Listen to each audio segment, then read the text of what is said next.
अस्सलाम वालेकुम। मेरा आज का सब्जेक्ट है इल्मुल गैब। मैं उन सब्जेक्ट्स को लेके बात करना चाहता हूँ कि जिनको लेके हमारी मुस्लिम उम्मा में काफ़ी ज़्यादा इख्तिलाफ है और काफ़ी गलतफहमियाँ हैं। जैसे कि इल्मुल गैब को लेके बहुत सारे मुसलमानों का मानना है कि हुजूर पाक सल्लल्लाहु अलैहि वसल्लम के पास सारा गैब का इल्म था और कुछ का कहना है कि आपके पास गैब का इल्म नहीं था।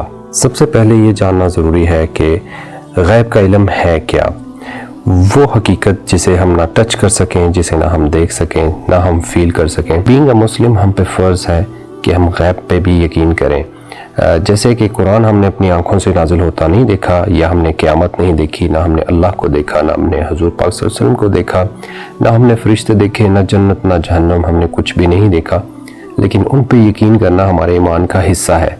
अल्लाह सूरह जिन में कहता है कि अल्लाह अपने गैब का इल्म का इजहार किसी के सामने नहीं करता सिवाय अपने चूज़न रसूलों के, अंबिया नहीं रसूलों के। और अल्लाह जब अपने रसूलों को गैब का इल्म देता है तो उसकी हिफाजत भी करता है। उसकी एक वाज़ह मिसाल ये है कि अल्लाह का कलाम जब हुजूर पाक सल्लल्लाहु अलैहि वसल्लम पे वही की शक्ल में नाज़िल भी होता था तो फरिश्ते जो है वो हुजूर पाक सल्लल्लाहु अलैहि वसल्लम के इर्द गिर्द आ जाते थे कि उस कलाम और हुजूर पाक सल्लल्लाहु अलैहि वसल्लम की हिफाजत की जा सके।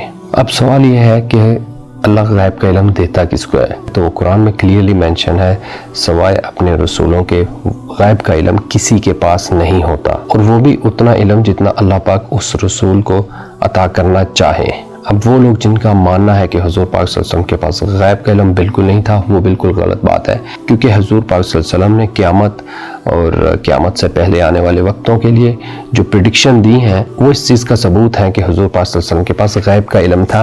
और उनके लिए जिनका ये मानना है कि हुजूर पाक सल्लल्लाहु अलैहि वसल्लम के पास सारा गैब का इल्म था, ये भी गलत बात है, क्योंकि अगर हुजूर पाक सल्लल्लाहु अलैहि वसल्लम के पास सारा गैब का इल्म होता तो कुछ वाक़यात ऐसे हैं जिन्हें सुन के आपको लगेगा कि नाउज़ुबिल्लाह फिर हुजूर पाक सल्लल्लाहु अलैहि वसल्लम ने जानबूझ के ये होने दिया। जैसा कि एक दफ़ा एक यहूदा ने हुजूर पाक सल्लल्लाहु अलैहि वसल्लम को खाने पे दावत दी और आप अपने साथ 2 सहाबा को ले गए।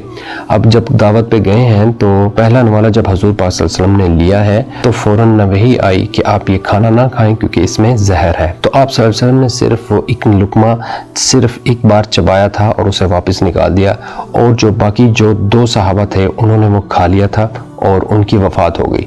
तो अगर हुजूर पाक सल्लल्लाहु अलैहि वसल्लम के पास गैब का सारा इल्म होता तो नाउज़ुबिल्लाह फिर तो ऐसे है कि जैसे हुजूर पाक सल्लल्लाहु अलैहि वसल्लम ने जानबूझ के उन्हें मरने दिया। और दूसरा वाक़या कि एक दफ़ा एक कबीले के कुछ लोग हुजूर पाक सल्लल्लाहु अलैहि वसल्लम के पास आए कि या रसूलल्लाह आप हमें जो है कुछ सहाबा दें जिन्हें कुरान के बारे में सही पता हो ताकि हम इल्म सीख सकें। तो आप सल्लल्लाहु अलैहि वसल्लम ने अपने 70 सहाबा को चुना जो कुरान के हाफिज़ थे, उन्हें आप सल्लल्लाहु अलैहि वसल्लम ने उनके साथ भेज दिया। अब वो जैसे ही सफ़र शुरू हुआ तो उन्होंने उन सहाबा पे अटैक कर दिया, सबके सब को शहीद कर दिया।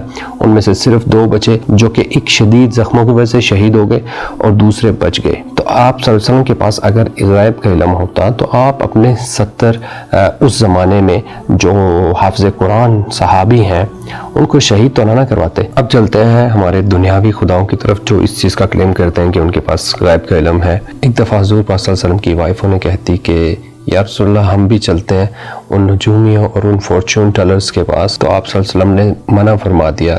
तो वो कहने लगी कि या रसूलल्लाह वो सच बताते हैं। आपने फरमाया कि सच के साथ 99 झूठ भी होते हैं। अब हमारा मसला ये है कि हम उस नजूमी की 100 कही हुई बातों में से जो एक सच होती है उसके बिना पे हम उसके लॉयर, उसके वकील बन जाते हैं और हम उसकी गवाही देते हैं कि इस बंदे का जो इल्म है वो सच्चा है और ये जो भी प्रिडिक्ट करता है वो बिल्कुल वैसे ही होता है, और जो बाकी 99 झूठ है उस पर हमारा दिमाग नहीं जाता। अब फिर नेक्स्ट सवाल ये है कि वो जो एक सच है वो उन तक कहाँ से पहुँचता है। दर हकीकत जन्नात जो है वो आसमान के बिल्कुल करीब तरीन रहते हैं, और अल्लाह की तरफ से जब कमांड फरिश्तों को आती है और वो आपस में डिस्कस करते हैं तो जन्नात उन खबरों को सुन के भागते हैं, और वो ऑल द वे दुनिया में नहीं आता और वो दूसरे जिन को खबर देता है जो उसने सुना होता है, और वो दूसरा जिन जो है कुछ बातें साथ लगा के तीसरे को देता है, तीसरा जिन जो है वो कुछ बातें लगा के आगे डिलीवर करता है। तो ऐसे ये बातें मिलती जनाब अली ये आती हैं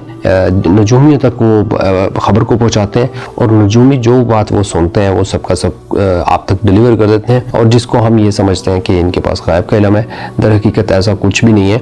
हुजूर पाक सल्लल्लाहु अलैहि वसल्लम ने फरमाया जो मुसलमान जो مومن کسی فارچون ٹیلر یا نجومی کی بات پہ یقین کرے گویا اس نے میرے میسیج سے انکار کیا، مطلب کہ اس نے حضور پاک صلی اللہ علیہ وسلم کا جو دین اسلام کا مذہب کا میسیج ہے اس سے انکار کیا، یعنی کہ وہ دار اسلام سے خارج ہے۔ کیوں؟ یہ ایک شرک ہے۔ اور کچھ لوگ ہیں جو نجومی کا رخ اس لیے اختیار کر لیتے ہیں کہ چلو دیکھتے ہیں کہتا کیا ہے، ایون دو کہ آپ کا یقین نہ بھی ہو کہ یہ کیا کہہ رہا ہے، لیکن جسٹ آپ ایک تجسس کے لیے آپ جاتے ہیں، تو اس کے لیے حضور پاک صلی اللہ علیہ وسلم نے فرمایا کہ اس کی 40 دن کی عبادت ضائع۔ اب ضائع کا مطلب یہ نہیں ہے کہ آپ نماز نہ پڑھیں اور روزہ نہ رکھیں، کچھ بھی نہ کریں۔ آپ جب بھی کوئی عمل کرتے ہیں اس کے اگینسٹ اللہ پاک آپ کو کچھ ریوارڈز دیتا ہے۔ اب اس حدیث کا مطلب یہ ہے کہ ان 40 دن کی عبادت کے عوض اس کا ریوارڈ نہیں ملے گا، نہ اس دنیا میں نہ آخرت میں۔